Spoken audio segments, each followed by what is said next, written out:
पहिलीच ट्रीप. एकाच गाडीत अर्णव आणि इरा. पण या प्रवासात फक्त प्रोजेक्टची चर्चा होणार आहे की त्यांच्या नात्याला मिळणार आहे एक नवं वळण. नमस्कार, मी यशश्री. मनातले भावरंग या माझ्या यूट्यूब चॅनलवर तुमचे खूप खूप स्वागत. आज आपण डील ऑफ लव्ह या कथेचा 10वा भाग ऐकणार आहोत. जेवणाचा मनसोक्त आस्वाद घेतल्यावर दोघीही गप्पा मारत खिडकीच्या इथे उभ्या होत्या. गप्पा मारत असताना इराच्या नजरेसमोर अर्णवचा चेहरा आला आणि सोबत ते काय करत असतील आता हा प्रश्न. प्राचीने हळूच विचारले, ओ मॅडम, आता परत कुठे हरवलात? परत कोणी काही बोललं का? इरा, नाही, ते प्रोजेक्टबद्दल विचार करत होते. प्राची, त्यासाठी ऑफिसचा एवढा सबंध दिवस असतो, ब्रेकमध्ये तरी सोड यार ते विचार. इरा त्यावर हसत म्हणाली, बरं बाई. दोघींची गप्पा मारत मजामस्ती चालू होती. आता पुढे. ऑफिसमधून घरी परत येताना इराच्या मनात विचार चालू होते. अर्णव सरांसोबत उद्या साताऱ्याला जायचे आहे. हे इतकं सगळं अचानक घडलं होतं की तिला आईबाबांना सांगायला वेळच मिळाला नव्हता. इरा स्वतःशीच म्हणते, आता उद्याच जायचे आहे साताऱ्याला. आईबाबांना घरी गेल्यावर लगेचच सांगावे लागेल. हे मनाशी नक्की करून ती घराच्या दिशेने भराभर पावले उचलायला लागली. घरी पोहोचल्यावर आई जेवणाची ताटे मांडताना दिसली. बाबा नेहमीप्रमाणे पेपर अगदी डोळे खुपसून वाचत होते. इराला पाहून आई लगेचच म्हणाली, बाळा, जेवण तयार आहे, कपडे बदलून आणि हातपाय धुवून ये. इरा, हो आई, आलेच. असे म्हणून इरा फ्रेश होऊन थोड्याच वेळात जेवायला येते. जेवताना ती शांतपणे आईकडे पाहत म्हणाली, आई, उद्या मला साताऱ्याला जायचं आहे, ऑफिस प्रोजेक्ट निमित्ताने. देशमुख ग्रुपचा जो नवीन प्रोजेक्ट मला मिळाला आहे त्यासाठी. आईने चमचा थांबवून तिच्याकडे पाहिलं आणि म्हणाली, अगं पण एवढं अचानक का जायला लागतंय? इरा थोडं हसून म्हणाली, अचानक नाही ग आई, प्रोजेक्टसाठी एका ठिकाणी पाहणी करायलाच हवी होती. आता वेळ ठरली एवढंच. बाबा, प्रोजेक्ट कशाबद्दल आहे ग? इरा, बाबा, या प्रोजेक्टद्वारे ग्रामीण भागात जिथे मेडिकल सुविधा पोहोचत नाहीत तिथे त्या सुविधा पोहोचवायचा आम्ही प्रयत्न करणार आहोत. हे ऐकून बाबांच्या चेहऱ्यावर समाधान झळकले आणि ते लगेचच म्हणाले, अरे वा, चांगला उद्देश आहे हा, मग तर नक्कीच जा. आईने पुन्हा मध्येच विचारले, अहो पण आधी विचारा तरी ती किती दिवस तिथे जाणार आहे ते. इराने प्रेमाने आईकडे पाहिले. अगं आई, सध्या तर फक्त पाहणीसाठी जातोय. 2 ते 3 दिवस लागतील. मग नंतर ॲक्च्युअल प्लॅनवर वर्कआउट करायला जावं लागेल. तेव्हा कदाचित आठवडाभरही राहावं लागेल. आई थोडा सुस्कारा टाकत म्हणाली, बाळा, तू जा, पण स्वतःची काळजी घे. तुला बघितलं नाही की माझा जीव तुटतो ग. इरा तिचा हात धरत हसली, हो आई, काळजी नको करूस. मी अशी जाते आणि अशी येते. आईच्या चेहऱ्यावर हसू आलं. गुड, घे आता जेवण. तिघेही हलक्या गप्पा मारत जेवण आटोपतात. जेवण झाल्यावर इरा तिची छोटी बॅग भरू लागते. काही कपडे, फाईल्स, लॅपटॉप आणि एक छोटं नोटबुक. तिने सर्व व्यवस्थित भरून घेतलं. आई तिच्याकडे बघत होती. तिच्या डोळ्यात काळजी, माया आणि थोडा अभिमान असं सर्व काही दाटून आलं होतं.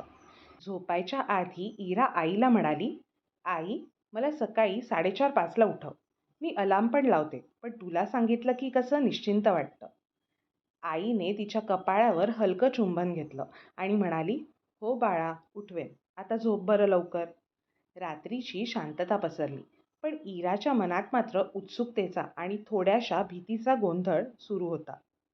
अर्णव सरांसोबतची पहिली ट्रीप कशी होईल बरं? ती हा विचार करत करतच झोपून गेली. सकाळी साधारण 4:15-5:30च्या आसपास आईने हळूच दार ठोठावलं. इरा लगेचच उठली. चेहऱ्यावर पाणी मारलं, आवरलं, थोडाफार नाश्ता केला, मग आईला निरोप देऊन बॅग घेऊन बाहेर पडली. देशमुख ग्रुपच्या ऑफिसच्या गेटसमोर गाडी उभी होती. हवेत थंडावा होता आणि त्या सकाळच्या शांततेत इराच्या पावलांचा आवाज अधिकच स्पष्ट ऐकू येत होता. गाडीला टेकून एक व्यक्ती उभी होती, कॅज्युअल वेअरमध्ये. हातात घड्याळावर नजर आणि चेहऱ्यावर गंभीर भाव. ते अर्णव सर होते हे तिला क्षणभर ओळखताच आले नाही, कारण ते साध्या जीन्स टी शर्टमध्ये नेहमीपेक्षा वेगळेच दिसत होते. इरा हळूच पावले टाकत ते उभे असलेल्या ठिकाणी गेली. तेवढ्यात अर्णवला तिची चाहूल लागली आणि त्याने वळून तिच्याकडे पाहिले. इरा आज फुलांच्या प्रिंटचा हलका ड्रेस घालून आली होती. साधा असला तरी तिच्यावर तो खूपच आकर्षक दिसत होता. अर्णव तिच्याकडे पाहतच राहिला. तेवढ्यात राघव, अर्णवचा असिस्टंट, तिथे फाईल्स घेऊन आला आणि म्हणाला, सर, या फाईल्स मी गाडीत ठेवल्या आहेत आणि आज ड्रायव्हर नाही, त्यामुळे तुम्हाला स्वतःच ड्राईव्ह करावे लागेल. राघवच्या बोलण्याने अर्णवची तंद्री भंगली. अर्णव राघवला उत्तर देत बोलला, हो राघव, काहीच प्रॉब्लेम नाही. ठीक आहे सर, काही झालं तर मला कॉल करा आणि हॅपी जर्नी. राघव हसत म्हणाला आणि गाडीची चावी अर्णवकडे देऊन निघून गेला. इरा बाजूलाच उभी होती आणि तिच्या मनात विचार चालू होता. हा खडूस अर्णव गाडी चालवणार आहे म्हणजे? देवा, धसमुसळेपणा तर करणार नाही ना? गाडी नीट चालवतील ना हे? देवा, मला वाचव. तेवढ्यात अर्णवचा आवाज तिच्या कानावर आला. हॅलो मिस इरा, कसला विचार करत आहात? चला लवकर, आपल्याला उशीर होतोय. इराला अर्णवच्या बोलण्याने वास्तवाचे भान आले. ती पटकन तिची बॅग घेऊन मागच्या सीटवर बसली. अर्णवने तिच्याकडे वळून पाहिलं आणि म्हणाला, अहो मिस इरा, पुढच्या सीटवर बसा. मी गाडी चालवताना मागे वळून कसा बोलू? इरा, नको सर, मी इथे ओके आहे, माझं सामानही आहे म्हणून. अर्णवने भुवया उंचावल्या. अहो मग ते सामान डिकीत ठेवा आणि पुढे बसा. सर, खरंच ठीक आहे मी इथे. इराने हळूच म्हणत नजर खिडकीकडे वळवली.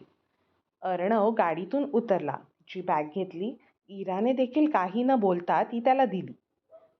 काय करणार, काही बोलले तर परत वस्कन अंगावर येतील, ती मनात म्हणाली. सामान डिक्कीत ठेवून तो परत आला आणि तिला अजून मागच्या सीटवर बसलेली बघून म्हणाला, मिस इरा, आता पुढच्या सीटवर बसण्यासाठी म्हणून मी तुम्हाला वेगळं आमंत्रण देऊ का? त्याच्या आवाजात हलकी चेष्टा असली तरी सुरात एक प्रकारचा ठामपणा होता. इरा त्याच्याकडे बघत क्षणभर जागेवरून हलली नाही आणि मग थोड्या वेळाने हळूच कारच्या बाहेर उतरली. खरं तर तिच्या मनात राग दाटून आला होता. बॉस आहे म्हणून सगळं सहन करायचं का? मनात हे विचार असले तरी चेहऱ्यावर शांत भाव ठेवत ती पुढच्या सीटवर येऊन बसली. अर्णवने ती पुढच्या सीटवर येऊन बसल्यावर तिच्याकडे पाहून हलकेसे स्मित केले आणि गाडीचे इंजिन सुरू केले. गाडी हळूहळू ऑफिस परिसरातून बाहेर पडली. पहाटेच्या धुक्यातून गाडी पुढे निघाली. त्यांच्या प्रोजेक्टसाठीचा पहिला प्रवास तर सुरू झाला, पण तो प्रवास त्यांच्या आयुष्यात काही बदल घडवून आणेल की नाही याबद्दल त्यांना देखील सध्या काहीच माहीत नव्हते. हा प्रवास फक्त कामापुरताच मर्यादित राहील का? की हा प्रवास त्यांच्या आयुष्यात काही नवे बदल घडवून आणेल? या ट्रीपमध्ये नक्की काय होईल? अर्णव आणि इरा एकमेकांच्या जवळ येतील की एकमेकांपासून दुरावतील? काय होईल नक्की पुढे? या सर्व प्रश्नांची उत्तरे जाणून घ्यायची असतील तर कथेचा पुढचा भाग नक्की ऐका. कथेचा हा व्हिडिओ तुम्हाला आवडला असेल तर माझ्या चॅनलला नक्की सबस्क्राईब करा. लवकरच पुढील भाग घेऊन येते आहे.